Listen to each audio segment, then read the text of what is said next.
Ay, isang mapagpalang araw sa inyo. Munting kaalaman nga pala. Nako, ito po, na-imbiyer na daw kuno. Itong si Senator Lacson, kala Senator Marcoleta at Amy, di ba? Teka muna, Senator Lacson. Bakit ka may imbiyer na? Akala ko ba tulungan kayo dyan? Ha? Akala ko ba sa isang investigasyon, may mga deduction na tinatawag? Alam nyo po ba ibig sabihin nun? Halimbawa, tayo samahan dito sa isang grupo tayo nito. Nag-iimbestiga tayo dito, no? Tayo ang pag-asa ng bayan. Pwede akong magsabi ng mga idea ko na kontrahin ko sa'yo at kontrahin mo din yung sa akin na hindi tayo magagalit sa isa't isa para sa taong bayan. Bakit na galit ka? Inaano ka ba? Ano-ano ba ginawa sa iyo? Bakit? Ito bang investigasyon ni Marcoleta patungo sa iyo? Patungo ito sa mastermind. Kung wala man halimbawa mastermind, no? Ba't di mo hayaan na tunguin nila yung dapat nilang tunguin? Tulungan mo. Na gano'n, tinutulungan ka rin naman. Di ba? Bakit parang gusto mo palabasin, kayo lang ang gusto nyo? Kayo lang may karapatan na magsalita, maglabas ng mga tao, mag-imbita. Di ba hinamon mo si Senator Amy? Di ba natatandaan nyo, hinamon nito ni Senator Lacson si Amy na, sige, yung pinsan mo, ganyan-ganyan, di ba si Romualdez? O sige, pumunta ka ba sa ilabas mo ebidensya mo? O eto nga. Eto na. Hindi pa rin ba ito ebidensya sa'yo? Yung inano ni Marcoleta, ito to. Papakita ko Papakita ko. Eto, hindi pa rin ba sa'yo, ebidensya to? Alam mo katunayan na may ebidensya dito? Iporasyon nyo to para maimbestigahan, para doon lumabas ang ebidensya. Di ba? Kasi pag ebidensya inilabas na kagad, alam mo kasi, Lacson, isa kayong institution dyan, isa kayong senador dyan. Lahat ng sasabihin mo, makakapag-ambag sa Pilipinas, tama? Lahat ng sasabihin ni Marcoleta, makakapag-ambag sa inyo sa isa't isa. Di ba? Kasi grupo kayo dyan eh. Hindi naman kayo kontra-kontra katulad ng Pinklawan eh. Di ba? Yung Pinklawan, may ibang mundo yon. Di ba? Ang layunin nun si Sara lang. Di ba? Kayo, ang layunin nyo dyan, yung flood control. Di ba? Bakit hindi mo tanggapin kung ano yung may aambag ni Senator Marcoleta? Bakit ang pakiramdam mo, tinitira ka? Nagtatanong na naman sa'yo Ba't ikaw ba, sinabihan mo si Senator Marcoleta na sa Diskaya parang kinakampihan? Parang di ba sinabi niya nakaraan yon? Teka muna, kinakampihan mo ba mga Diskaya? Di ba parang gumanon siya? Ngayon, sinasabihan ka ni Marcoleta na kung saan doon sa, di ba itong privilege speech nila Amy sa ni Marcoleta, nagsalita sila, na sinasabi itong si Lacson niya daw, tinatanong yung testigo ni Marcoleta, dalawa, labang kay Romualdez yata, tapos itong si Lacson sumasagot. Masama bang tanungin ka o questioning ka na magtaka si Marcoleta kung ba't ikaw sumasagot? Wala bang karapatan ng mga Pilipino na malaman nyo kung ba't ikaw ang sumasagot sa tanong ni Marcoleta doon sa dalawang testigo na takipamuka na babae? Wala bang karapatan nyo? Tanungin kita. Kaya huwag ka may imbiyer na, Lacson. Kasi ito, para sa Pilipinas to, hindi para sa iyo to. Hindi para patungo sa kung ikaw ay bastusin. Payag ka na bastusin ka. Payag din ako. Pero hindi niya bastos, sa tingin niya lang yun eh. Kung para sa Pilipino ito maibsan ang kanilang, hindi sa pagsole, hindi katulad ni Padul yun maibsan man lang yung pag yung mga galit ng Pilipino magsoli ng pera. Diyan kasi kayo magaling di ba? Na masabi lang may ginagawa kayo, may magsosoli ng pera, sapat na, di ba? Yung nagnakaw, harap-harapan, nag-ubos ng sugal, Yung ikaw nagpangalan niya, BGC Boy. Harap-harapan, ikaw nagsabi niya, nagsusugal doon sa casino. Inuubos yung milyon-milyon na pera. Napatunayan na, anong ginawa? Ginawang WPP pa, di ba? Di ba nilagay sa WPP? Samantala yung Diskaya, anong pinagkaiba ng Diskaya? Ayun, harap-harapan umamin ni WPP nyo. Yung Diskaya. Kinakampihan ko Diskaya? Kinakampihan ni Marcoleta? Hindi nakakapagtaka lang, di ba? Ano pinagkaiba nun? Bakit hindi na WPP ang Diskaya? Kasi binabanggit niya yung pangalan na hindi pwede banggitin ni Diskaya, di ba? Tama? Kaya hindi siya WPP. Pag di mo nabanggit yung pangalan Tambaluslos, WPP ka. Pag nabanggit mo, hindi ka WPP. Hindi ba? Tahasang ipinahayag ni Ping Lacson, Senate Temporary at Chairperson Senate Blue Ribbon Committee na matinding inis na inilabas si Senate Majority Report na sina Amy Marcos at Dorante Marcoleta kaugnay sa investigasyon umano'y anomalyang flood project. Ano pakialam mo? Teka muna, Lacson, tanongin kita. Ano ba iniimbestigahan nyo? Ang iniimbestigahan ni Senator Amy sa ni Lacson, kayong bilang Blue Ribbon dyan, ay yung flood control. Ikaw, Lacson, ano iniimbestigahan mo? Di ba flood control din? Maliban na lang kung may talaga may pakay ka na ayaw mo pa imbestigahan yung mga dapat pa imbestigahan. Kasi parehas na naman kayo nag-iimbestiga, ba't di mo tanggapin kung ano yung sinasabi ng dalawang to? Kasi naman kita ba, halatang-halata naman po talaga si itong si Boy Tago. Halatang-halata naman po talaga na nagtatakip siya, tuta siya ni Martin. Di ba? Halatang-halata naman po mga kababayan eh. Huwag ka tayo magbulag-bulagan. Kung hindi ka tuta na masabihan ka talaga, ipatawag mo si Martin dyan. Sige, huwag na yung parliamentary courtesy na yan. I-letter mo na request mo na lang bilang kaibigan ni Soto, yung si Lacson, bilang House Speaker dati at Congressman Lingkod Bayan, ipatawag mo dyan para matapos na lahat to. Yeah? Kung gusto nilang bastusan, bastusan. Bastusan, pero yung taong bayan, binastos mo. Sir, di ba? Sa anong paraan mo binabastos ang taong bayan? Yung nakikiusap sa sayo ang taong bayan. Ako, isa na ako doon. Isa na ang mga vlogger doon. Isa na, dalawa na. Iba pang vlogger, 7 na. Iba pa. Kasama pa yung mga ibang mga tao. Ilan yon? Makakabuo na kami ng bayan at buong Pilipinas na yun eh. Nakikiusap sa'yo na kung saan ipatawag mo si Romualdez, nakiusap ko, hanggat maaari gawin mo na. Anong ginagawa mo sa mga Pilipino? Hindi mo pinakikinggan. Di ba bastusan yon? Tapos sasabihin mo, gusto nyo bastusan, di bastusan? Kaya pala. Kaya kung sa mga mataas sa senador, nagagawa mong sabihin yan, what if pa kaya sa amin na wala kaming posisyon sa gobyerno, sabihin mo yan. Di ba? At talagang bastusan ang gusto. Di ba? Kung may pinakamalaking bastusan dito, yun ay ang pambabasto sa talino at pangunawa ng Pilipino. Totoo! Buti pa si Senator Amy, may logic. Di ba, mga kababayan? Ito ba yung sinasabi nyo? Ito ba, Boy Tago, na sinasabi mo, bastusan sila Marcoleta? Kayo ka dapat na bastusan? Sa mga Pilipino na nakikiusap sa'yo, o kay Senator Marcoleta kay Amy? Isasantabi mo muna yan. Di ba? Uminit ang palitan ng pahayag ni Senator matapos muling banggaan ni na Senator Lacson at Senator Amy Marcos. Ngayon naman, kaugnay ng Senate Majority Report, Investigation Senate Blue Ribbon Committee, hingil sa umano'y maanumalyang flood control projects. Bilang chair ng Blue Ribbon Committee, iginiit ni Lacson na ang paglabas ng Minority Report sa kasalukuyang yugto. Kasalukuyang yugto ng investigasyon ay walang umanong basihan sa Senate rules at sumisimbolo sa kawalan ng respeto sa komite sa buong Senado. Bakit mo gusto mo irespeto yung komite mo? Ikaw mismo ang bumastos dyan eh. Bakit? Yung nangangailangan ng matinding investigasyon sa pagitan ng mga November, December, nasan ka? Ba't ngayon ka lang lumitaw sa bilang komite mo? Tapos sasabihin mo, ayaw mo bastos yung komite? Ikaw mismo ang bumastos dyan. Sa pag-iwan ng tungkulin mo at gampanin mo bilang gobyerno at bilang taxpayer ka, iniwan mo at kami umaasa na mag-iimbestiga ka, pambabastos po tawag namin doon. Di ba? Kaya huwag ka magdidiman, huwag ka binabastos pala nyo ko binabastos itong committee to Bakit? Sino ka? Bayaran ka namin dyan, sir. Kung gusto mo, mag-resign ka dyan para hindi ka namin sumbata na ikaw ay binabayaran namin sa pamamagitan ng mga tax namin. Nagpapakapagod mga Pilipino kumayod. Mapasahod lang namin kayo dyan. Di ba? Tapos sabihin mo, bastusan. Walang bastusan po nangyayari dyan. At kung meron naman ng bastusan po nangyayari dyan, dapat mong tanggapin yon. Doon papasok yung sinasabi nyo, wag balat sibuyas. Bakit? Para sa taong bayan naman to hindi naman para sa iyo yan eh.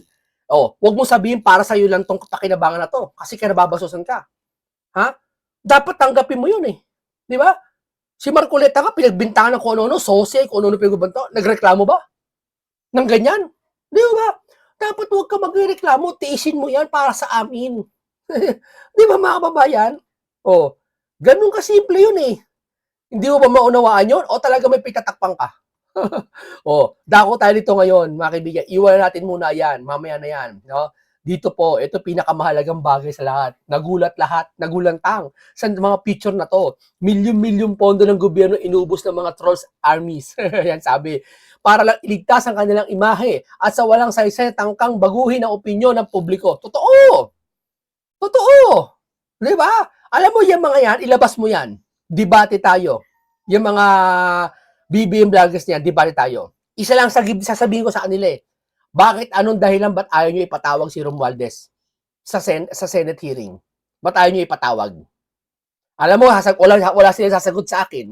Isasagot nila, ba't mo ipapatawag yon? Natural. Tatanungin eh. Bayan siya, public servant siya, natural. Aba, wag ko sasagot ng bakit ipapatawag yun. Sino kayo para sumagot ng ganyan? Di ba? Ayan o, tatlo sila, sanib puwersa po sila ngayon. Ang kinakakatakutan ng iba yung laptop, no? Tila yata nahawakan na yata ni Libiste na yung USB, ha? Hindi ko alam, sa susunod na Lunes yata, may blue ribbon hearing na naman.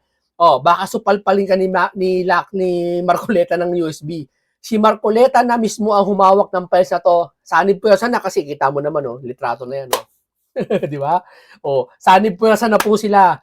Tandaan nyo, di ba nag-usap-usap si Eli San Fernando sa si Kiko Barsaga. Di ba sinabi ko nakaraan sa susunod niya si Marcoleta na, nagkamali ba ako? Marami akong sinasabi sa inyo na totoo nangyayari lahat. Ganyan talaga kapag hindi ka knowledge may wisdom ka at nagbabasa ka ng Biblia at tinapos mong basahin. Nagkakaroon ka ng sarili mong kapangyarihan. Hindi kapangyarihan na nakikitang yung powers ha. Hindi yung kakayahan mo na makabasa ng susunod na mangyayari. Ang tawag doon kaloob. Wisdom yun na hindi kayang bilhin. Diba? Yan ang sinasabi ko sa inyo. Wala yan yung mga vlogger ngayon. Diba? Kaya nga ako lang na ibang vlogger ngayon dito eh. Kaya kong paghaluin ng biblical pati science eh. Kaya kong pag-mix eh. Diba? Sila politiko lang eh. Puro lang talaga eh. Diba? Kailangan mo ng pangunawa eh. Paano pagtapos ng politiko? Diba? Kano mo ma-explain yan? Kailangan mo explain sa lahat ng bagay. O ngayon, may iba-iba na tayo. Pagyayabang na yan eh. Niyayabangan ko lang kayo dyan. Milyon-milyon pondo ang binayad sa mga armies. Maaring kinundinan ni Sagip Party List Paulo Henry Marcoleta ang umano'y malawakang paggamit ng pondo ng gobyerno para sa troll armies na malaking PR operation sa layunin ilitas ang imahe ng mga nasa kapangyarihan at manipulahin ang opinyon ng publiko. Sa kanyang pahayag, diretsahan sinabi ni Marcoleta, milyon-milyon gobyerno funds ang being purged of troll and armies just to save face in that futile attempt to alter public opinion. Grabe, di ba? Yan ang sinasabi ko sa inyo mga kababayan. Di ba? Kaya wala kayong kawala dito. Hawak na ngayon ni Senator Marcoleta yung hawak ni Libiste.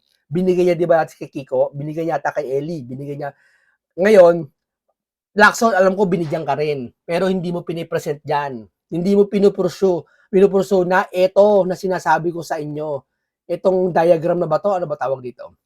Ano ba tawag dito? Itong hindi ko makita. Ano ba tawag dyan? Yan. Hindi nyo pinupush yan kung ano ba talaga yan. Para mapatunayan na wala yan. Hindi mo pwede sabihin walang kwenta yan. Soto. Hindi mo pwede sabihin walang papel lang to at basura to. Hindi mo pwede sabihin yan. Bago nyo sabihin na walang kwenta to, patunayan nyo na mali to. Hindi true verbal. Madaling sabihin, ay, walang kwenta yan. Paano mo masabi? Patunayan mo sa ebidensya, patunayan mo sa pagkalkal niyan. Ganun kasimple po yun. Di ba? Huwag mo sabihin, panibagong problema na naman yan. Talagang panibagong problema. Natural. Senador kayo eh. Di sana hindi na kayo tumakbong senador, saka presidente o ano mataas sa posisyon kung kayo magrereklamo sa panibagong problemang lalabas. Tama, mali. Pahinga natin si Libiste po sa kanyang pahayagan speech. Okay. Magandang umaga po sa inyong lahat. Baka ito na po ang huling press briefing ko tungkol sa topic na ito hanggang may ibang kawani ng gobyerno na magbabanggit ng pangalan ko. Kaya kung magbabanggit sila ng pangalan ko, pwede akong magsalita muli. Baka may makakaintindihan ha. Ito ang huli dun sa mga hindi magbabanggit. Pero kung magbabanggit ka ng pangalan na naman niya, patuloy pa rin siya. Kasi pagkakaintindi ng iba dito eh. Akala ko ba huling ano mo na yan? Bakit magsasalita ka naman? Hindi talaga siya nakakaintindi no, kahit sinasabi na. No? Bagsak na nga sa reading comprehension, bagsak pa sa sa pangunawa. Ako naman po ay binibigyan ng airtime ng media kapag pinabanggit ang pangalan ko ng iba. At kahit araw-araw po ako magsisiwalat ng impormasyon mula man sa files ni Yumaong Yusek Cabral o iba pang mga files tungkol sa DPWH na nakakalap ko, ito po ay nagagawa ko naman lang naman din po dahil araw-araw may mga nagbabanggit ng aking pangalan at kaya ko po ito sinasabi dahil ako po ay hingi din ng puamanhin ng ating mga kasamahan dito sa Kongreso na naaapektuhan sa aking mga sinasabi. Hindi ko naman inaakusahan sino man ng korupsyon. Ako po ay nagsisiwalat lamang ng impormasyon na nakakalap ko. Sinabihan din po ako ng aking ina na huwag nang makipag-away, pero nais ko lang pong linawin na hindi po ako kaaway ng administrasyon. Tiga. At sumasagot nga lang din po ako kapag binabanggit ang pangalan ko. Alam po ng media na ang aking ina ay in fact kasama ni PBBM nung siya po ay inaugurate ng Antique Airport nitong Lunes. Kaya inulit-ulit po sa akin, ng aking ina sa akin na huwag pong makipag-away at ang sagot ko naman po sa aking ina, dinidepensahan ko na lang po ang sarili ko kapag binabanggit ang pangalan ko. At maraming salamat po sa media at narito po kayo muli sa pangalawang beses sa isang linggo. I have uploaded the list of projects from the files of Yusek Cabral over the past month, but more of them in the past day because I waited for the DPWH to officially release the list to the public. And after they said on Monday's Blue Ribbon Committee hearing that the computer is undergoing forensic examination, I said that I will upload the list on Facebook unofficially. O, tingnan mo ito napakalinaw Napakalinaw ng mga detalyado. Hindi siya tiga DPWH Congressman siya ng Batangas. Representative doon, na isang distrito.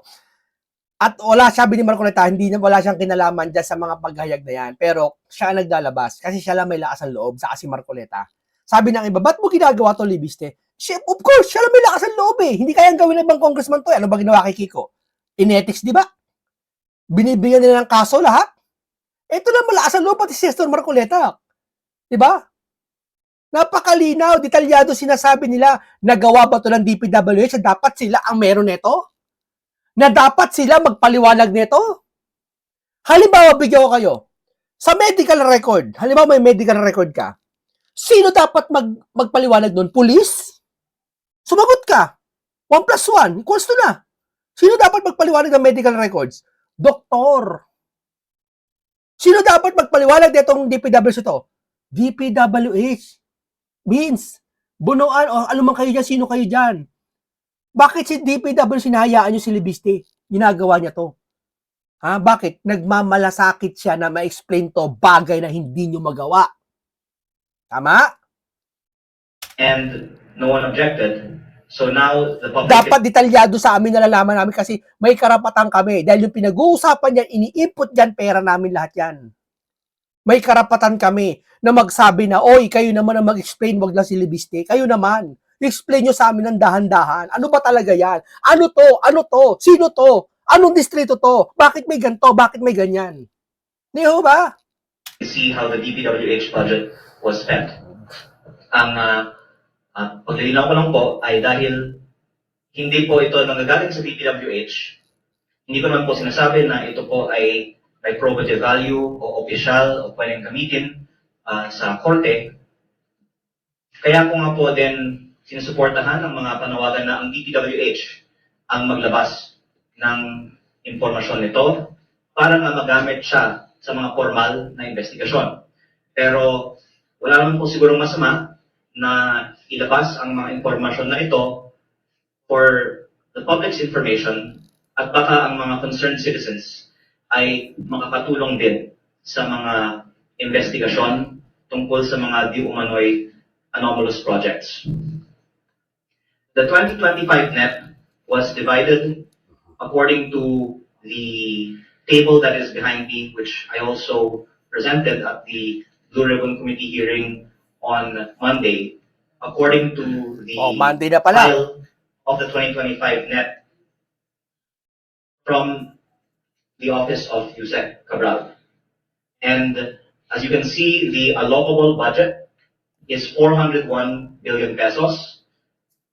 Alam niyo na po na ang allocable, ang terminology para sa budget na pwedeng amyendahan ng mga district congressman.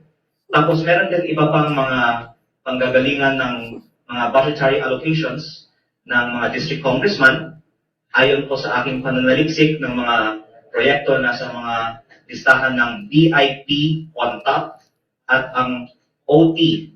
Meron pong mga listahan dito na ginagamit para sa additional projects ng mga district congressmen, pati na rin po ng mga party list representatives. Meron din po dito para sa senators, 20.5B, at meron din po para sa iba't ibang mga multi-year projects.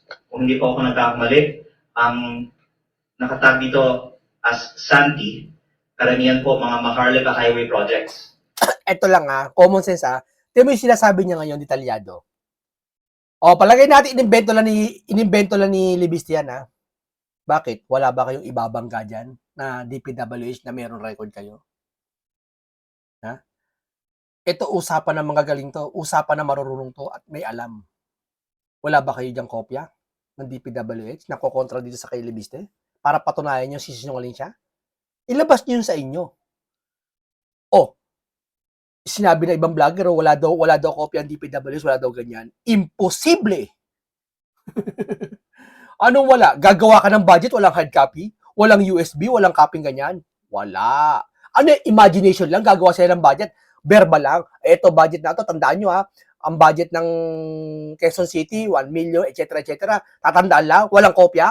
Meron yan! Ipakita natin sa taong bayan. Diba? Yun ang hinihintay namin, bukod sa mapatawag si Martin. Pagawa nyo naman. Bakit ayaw? May malalaman ba kami? May makikita ba kami? Yun nga gusto namin Hindi ko po alam bakit nakapangalan kay Santi. Meron din pong mga N1 prio at non-allocable. Ang Department of National Defense ay may mga bases under the TCAS project na ini-implementa ng DPWH. Kaya para sa mga nasabing mga proyekto, wala po akong nakikitang anomalya. At ang intriguing lang sa akin, kung meron pong, sabihin po natin mahigit 500 billion pesos of projects in the DPWH net na may identifiable na mga proponents, which can also be used for further investigations on the links between these proponents and the contractors who were later awarded the projects funded by these budgets. Meron pong almost 200 billion pesos ng mga proyekto na nasa ilalim ng mga tinatawagang tag. Kabilang dito ang BINI 10, F1, OPESSAP, OT2, at SETI 2025. Yan, Lacson. Ba't di mo, narinig nyo ba to? Hindi mo tinukoy kung ano ibig sabihin ng OPES. Dapat detalyado yan Yan ang pinakamahalagang bagay Dapat napag-usapan nyo yan dyan Bakit hindi? Alam nyo makakarating kasi kung ano yung OP? Ano ba yan? Office of the President ba yan? Ano yung ES? Executive Secretary ba yan? Ano ba yan? Dapat tinalakay nyo yan O makakarating yan naman kasi sa mastermind kaya ayaw nyo. At tinanong ko po si Secretary Bonoan noong Lunes kung alam po niya ba sino ang nagpaponto ng mga proyekto mula sa mga tags na ito, at sabi niya hindi niya alam. Itong file naman po ay galing sa opisina ni Yumaong Yusek Cabral. At sa aking sariling distrito, meron pong mga proyekto na kabilang sa mga listahan ito na tatalakayin ko din. So hindi lang po ito basta-basta listahan. Ito lang po ay nagbibigay ng impormasyon bakit may mga proyekto na ibinababa sa mga distrito namin bilang mga kongresista na hindi naman po inisyatibo ng kongresista.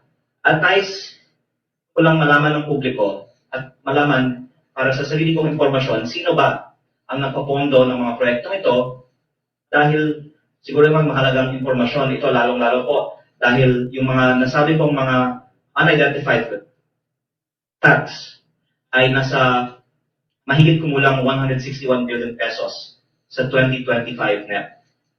Kasama din na din po doon ang leadership. So that's, I think, on the next slide if you can go to that.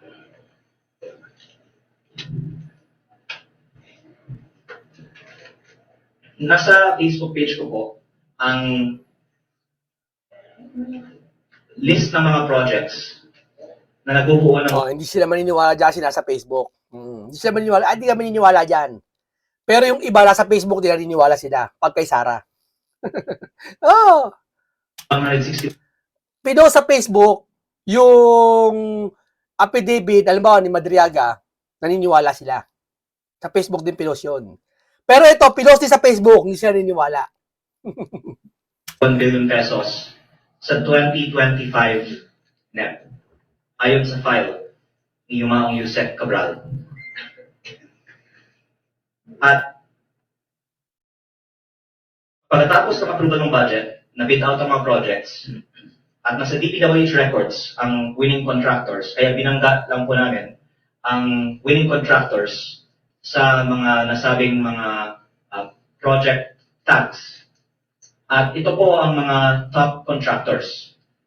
Ang number 1 at number 2 ay mga kumpanya na pinag-aari ng pamilya ni Congressman Garjola. Ang karamihan po nito ay nasa CENTI 2025 list. Nabanggit ko na din po noong Nobyembre pa, yung CENTI 20 list na 20 billion pesos of projects na may mukhang pre-ordering or pre-arrangements sa DPWH budget. At sa puntong ito, uulitin ko lang po na hindi lang pagkatapos ng namatay si Yusek Cabral, nabanggit ko na meron akong listahan at files mula sa kanya dahil dito po sa inyong House Media Center, tinalakay natin ito noong Nobyembre.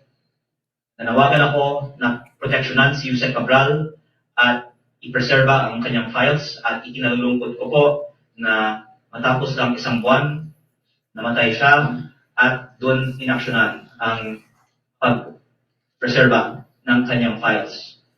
Noong Nobyembre pa ko po sinasabi ito. Amo saan nakakita? November niya pa sinasabi yan. Ano ng petsa ngayon? Sabi ng iba, 3 buwan pa naman 2 buwan pa naman Ganyan sila ka-delay. Oo. Ay, alam mo, pag ang bayan na pinag-uusapan, kumilos ka na kagad.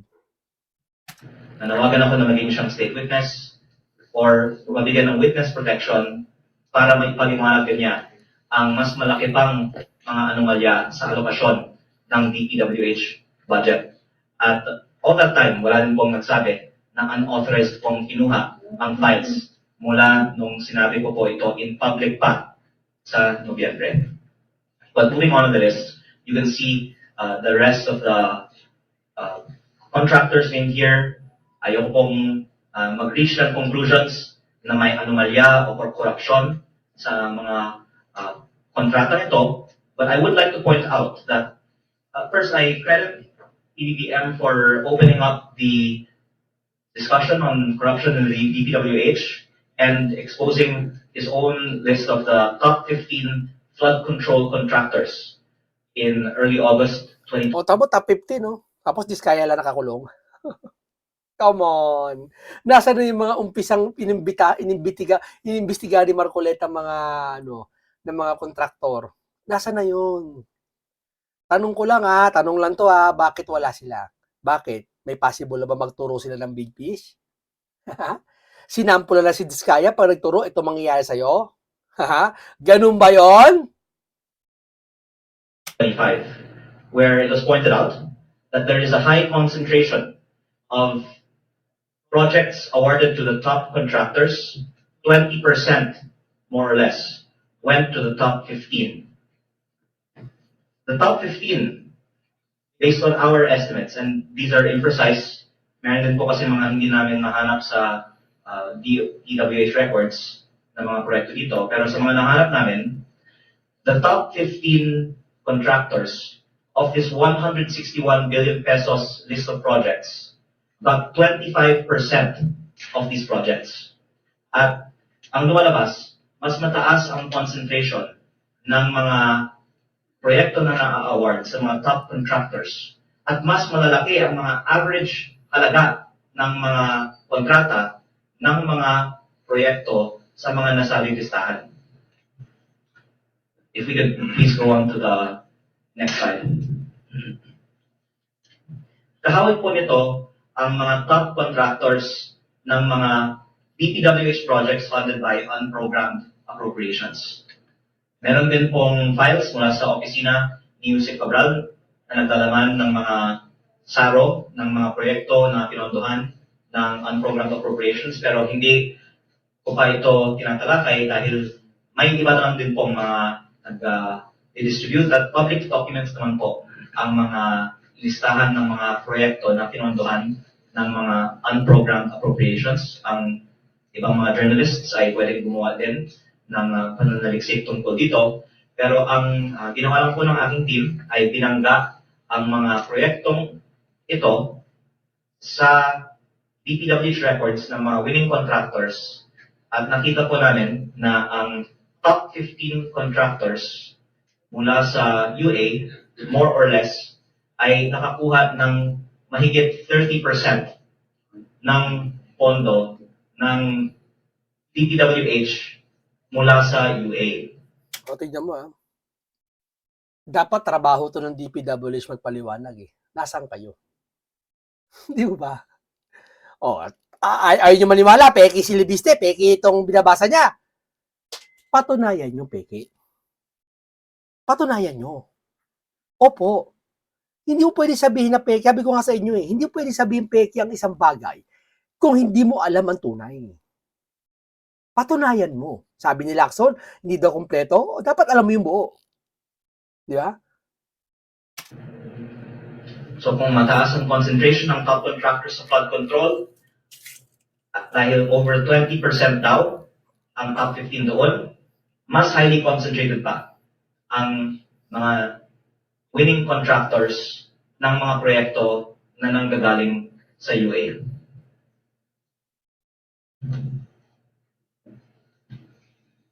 At ang ipa-point out ko po kasi ay, of course, as all of you know, ang UA projects ay hindi inaaprubahan ng Kongreso. Ito po ay hindi itemized sa General Appropriations Act kung hindi inaaprubahan ng lump sum. At ang pumipili ng mga UA projects ay ang DPWH. Tignan mo. Kaya ako po ay DPW, ano ba naman itong mga to? Ay, Diyos ko po, DPWH. Ano ba kayo? Transparency ba kayo? Marcos, utusan mo naman itong mga to. Utusan mo DPWH. Utusan mo si Martin. Ano ba? Ayaw nyo ba? Salamat sa Senate Blue Ribbon Committee hearing at nabigyan ang publiko ng pagkakataon na mapakinggan si dating DPWH Secretary Manny Bonoan noong Lunes. At Buti pa kasi Bunuan, dumalo eh. Ito si Martin Romualdez. Ewan ko lang, ba't ayaw dumalo? natanong ko siya, paano na pinipili ng DPWH ang mga proyekto sa UA at ang kanyang sagot ay ito yung mga hindi napagbigyan sa GAA.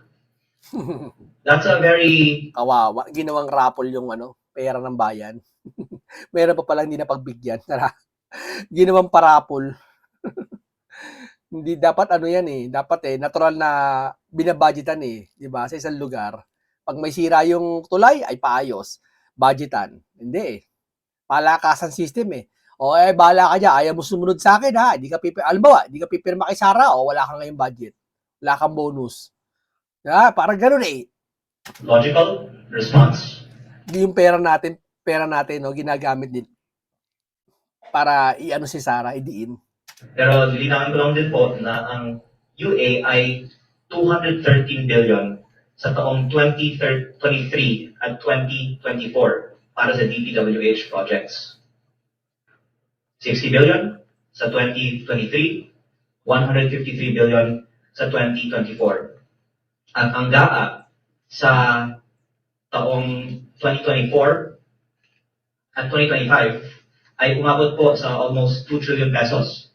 Kaya Grabe, 2 trillion pesos. ito po ay parang 10% lang ng halaga ng GAA. Pero ang request naman na hindi na pagbigyan para makapasok sa GAA ay baka kasing laki din ng GAA o 2 trillion. Ang punto ko lang po ay hindi sapat na sabihin na ang mga pumapasok sa UA, ang mga hindi napagbibigyan sa GAA. Dahil among those na hindi napagbibigyan sa GAA, kailangan pang pumili ano ang makakapasok sa UA. Ganon din po sa mga nakakapasok sa additional budget requests ng DPWH tulad ng mga nabanggit kong mga listahan na walang identified na district congressman na proponent. Kaya ang Amo ha, dire-diretso sinasabi niya. Alam niya yung sinasabi niya. Sabi, pinag-aralan niya talaga. Yan ba nag-iimbento? Come on. Sige niya, yan ba nag-iimbento gatong salita? Sige nga. po, with all due respect sa DPWH, sino ang pumili na sa daming mga proyekto na hindi napupondohan, itong 213 billion sa UA o itong 161 billion sa NEP na hindi ko ma-identify ay nanggaling sa isang district congressman ay Grabe. napondohan. Ang unang sagot siguro ay somebody in DPWH. Yun na nga eh. O ito, ang ganito lang muna tayo ha. Ang punto rito ni Libiste, ang pinaka-punto talaga lahat sa usapang ito, DPWH, ginagawa ngayon ni Libiste yung dapat yung gawin sana na inaasahan namin. Di ba? Na mahirap ba intindihin to? Ano ibig sabihin namin? Kayo pumunta dyan, kayo mag-explain? Hindi na yun eh, wag na yun eh. Yung hawak ni Libiste, intindihin nyo, lalo itong blue ribbon na to. Kaya sa Lunes, baka si Marcoleta, isupalpal sa'yo, Lacson, yung USB. Kasi alam nyo naman, di ba, nakipag-meeting na to si Lacson ngayon si Libiste kay Marcoleta, kita nyo naman, di ba? Baka isupalpal sa'yo. Di ba? Mapapaya ka dito. Okay. Hanggang dito lang po tayo. Paalam sa inyong lahat.